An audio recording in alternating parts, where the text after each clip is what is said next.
y por qué es esta enfermedad que nosotros estamos realizando y estamos viviendo en esta etapa invernal, ¿no? Como nosotros sabemos, esta leptospirosis es una enfermedad que ha causado mucha alarma en este tiempo, en vista que se ha tenido lo que son casi alrededor de 60 casos reportados a nivel de la costa, en el cual nosotros tenemos ese dato, pero necesariamente debe haber un subregistro como tal del mismo, en vista de que no todos los pacientes que llegan con estos síntomas son diagnosticados o realizados este tipo de diagnóstico, han realizado lo que son exámenes para determinar esta enfermedad. La siguiente, por favor. Que nosotros conocemos como una leptospirosis es una enfermedad zoonótica, es decir, que está de animales que son transmitidos hacia el hombre. ¿Y quiénes son los portadores de estos? Son tanto animales salvajes, pues, animales domésticos, que esta bacteria, esta espiroqueta, que está alojada lo que son en los riñones de estos animales, tienden a ser eliminados por la orina y cuando están en algunas fosas, en algunas inundaciones, en este caso como la que se ha estado viviendo, puede ser ingresada en la piel de la persona. Más aún si soy trabajador de la industria, soy trabajador ganadero y no utilizo botas o tengo algún corte, estas bacterias tienden a ingresar por la piel y pueden generar este tipo de enfermedad. La siguiente, por favor. Para que más o menos nosotros sepamos, tenemos alrededor de 160 especies de animales, tanto salvajes como domésticas, y como les mencionaba, son principalmente en quienes nosotros podemos tener este tipo de reservorio para esta enfermedad, como son el ganado vacuno, ganado bovino, lo principal en los roedores, perros y gatos. ¿Cuál es la parte principal en esto que ha tomado mucho realce? Es el tema, lo que son en roedores, ¿no? Sabemos muy bien que en todos los supermercados, en toda la ciudad, estamos infestados de roedores y esta orina que dejan estos animales tienden a alojar esta bacteria. Y si nosotros estamos jugando en estos charcos, estamos jugando en espacios y luego no nos lavamos las manos, no nos aseamos normalmente o comemos ahí, podemos alojar este tipo de bacteria. Para que más o menos ustedes conozcan cómo es esta fase de infestación de la bacteria, la siguiente, por favor, debemos conocer que ingresan primero en el organismo, ¿no? A través sea que yo tenga una pequeña lastimada, una herida mínima a nivel de piel o mucosa, esta puede ingerir, ¿no? Puede ingresar. No se diga si yo tengo alguna lesión o el agua me ingresa directamente por nariz, boca o a la conjuntiva a nivel ocular, son vías sistémicas y directas que nosotros vamos a tener. Estos anticuerpos que van a ser nuestros soldaditos, ¿no? Que van a defendernos, van a aparecer entre el quinto y séptimo día para tratar de eliminar a todo este tipo de bacterias. Para esto nosotros, ¿qué es lo que vamos a hacer? Es tener en nuestro organismo, se eliminan esto y van a eliminarse como tal esta bacteria por la orina. ¿Y qué es lo que va a darse? ¿Qué es lo que vamos a tener cuando estamos eliminando una vasculitis que va a generalizarse? Que vamos a tener también una dilatación capilar y una hemorragia a nivel de órganos. Por eso lo principal en este tipo de enfermedades es que no son las típicas o no son las generales que ingreso solo con un malestar o me puedo confundir con un resfriado común, con una amigdalitis. En este caso, en este tema también, como son las enfermedades como el dengue, el chikungunya, que pueden relacionarme con este tipo de afectación. Y ojo con eso, lo principal, como vamos a ver en las dos siguientes láminas, es cómo se manifiestan este tipo de síntomas. La siguiente, por favor.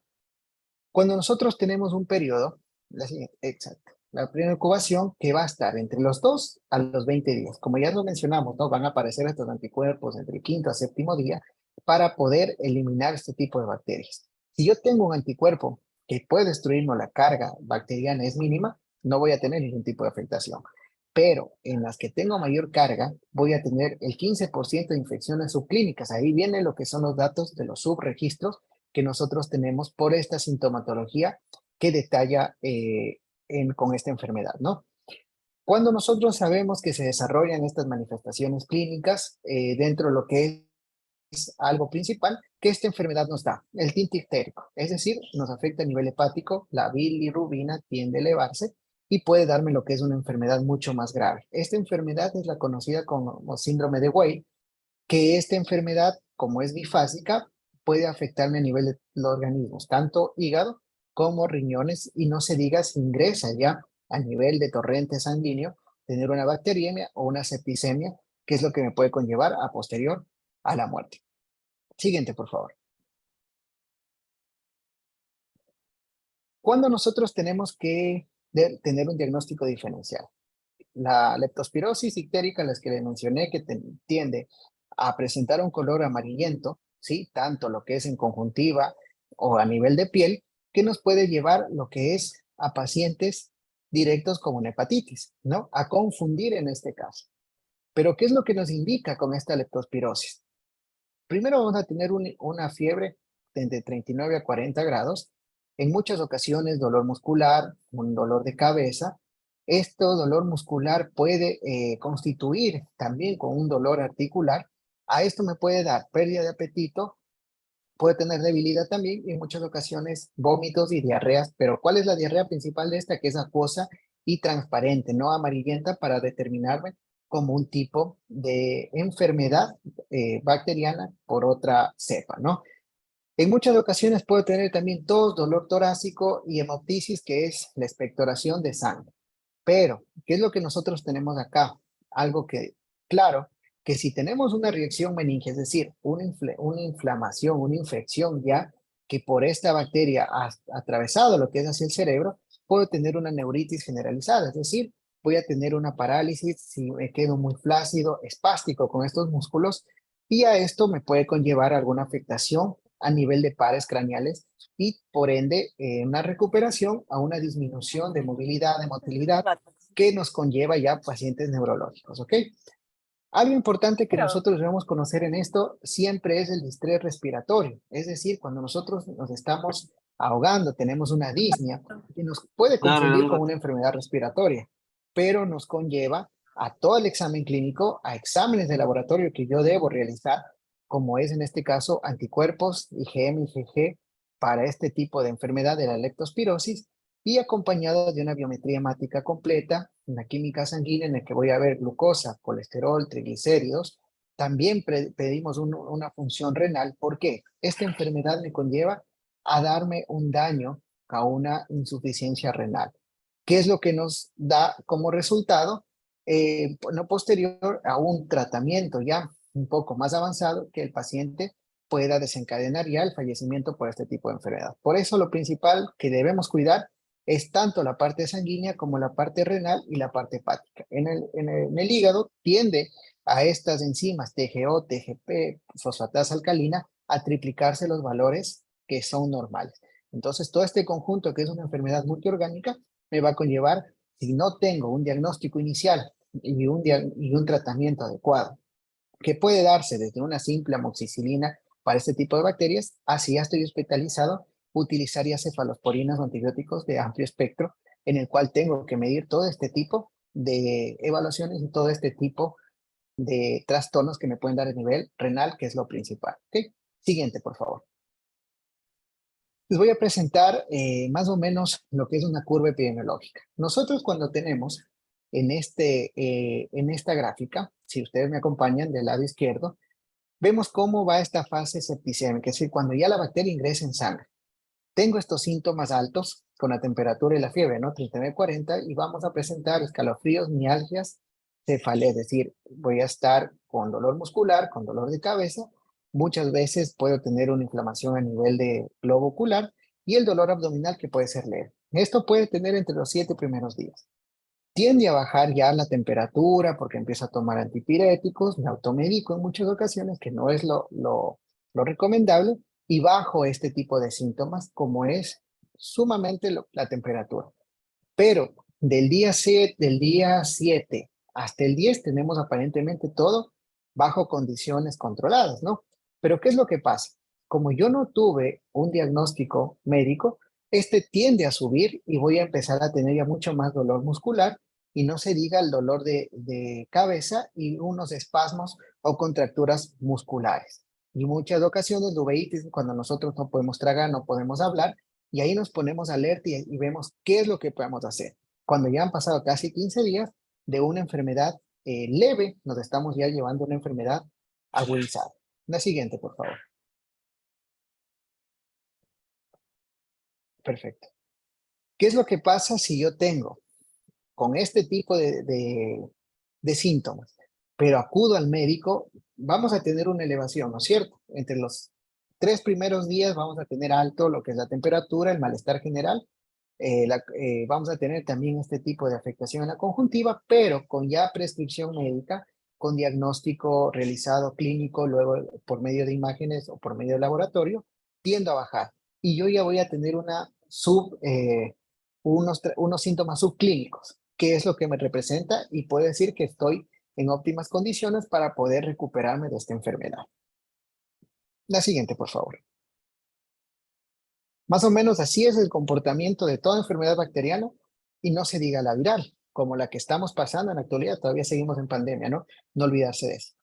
Pero ¿qué es lo que ya sucede? Cuando yo no, me despreocupé, no tomé medicinas, me automediqué, sigo con esto, me tomé solo una paracetamol, luego me tomé una agüita que me recomendaron, un té. ¿Y qué es lo que pasa? Durante todos estos 30 días yo ya voy haciendo mucha más resistencia, voy teniendo ya una fase inmune que se llama desde el día 7 hasta el día 30, lo se puede cortar hasta el día 14, la mitad. ¿Y qué es lo que ya nosotros presentamos? Una ictericia es una coloración ya amarillenta a nivel de piel. Podemos ingresar ya en una insuficiencia renal, es decir, ya estoy complicándome, ya en la orina no se va a filtrar como tal vez soy candidato a diálisis. Voy a presentar también hemorragias, petequias, que puedo tener esos sangrados a nivel de piel y no se diga complicarme también a nivel cardíaco. Por eso esta enfermedad es multiorgánica. Por ende, debemos tener un tratamiento muy exclusivo, la visita al médico como tal con estos síntomas y evitar cualquier tipo de lesión a posterior. Siguiente, por favor. Como recomendaciones siempre, la pandemia nosotros la tenemos todavía. ¿Y qué es el lavado y desinfección de manos? Si yo trabajo en el campo, trabajo en alguna situación o salgo a mi trabajo y están con las lluvias y las mujercitas principalmente se hicieron el pedicure, cortaron un poco a este nivel, utilicen botas porque estamos expuestos con esta agua, no sabemos cómo está el tipo de roedores o el tipo de orina ese que nosotros tenemos y son el reservorio para estas bacterias y poder infectarlas. Siempre lo que es tener la cocción en esta ocasión de la carne, que esté no a 3/4, sino bien cocida como tal, ¿no? La desinfección de alimentos, lavado de alimentos, eso es lo principal. Si consumen alimentos enlatados de la misma forma, no porque esté en tal lugar, vamos a estar expuestos a no contagiarnos, debemos igual realizar este lavado. Y cualquier síntoma que ustedes tengan, siempre consulten a su médico de cabecera y estamos a las órdenes tanto en labs por este servicio de exámenes o en el caso mío para las consultas que puedan ustedes referir. Y recuerden siempre, cuidado de la salud es responsabilidad de todos nosotros. Cuidémonos y sigamos adelante ante esto. Muchísimas gracias.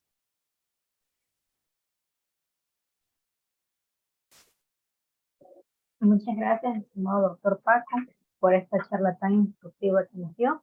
No sé si de pronto alguno de los participantes necesite, desea o quiera hacer alguna pregunta referente a la charla que hemos tenido con el doctor Paco. Si no, ya daríamos por terminado la misma. Bueno, y les invitaría yo a la siguiente charla del mes de abril, pues de estos tipos de charlas las hacemos todos los meses.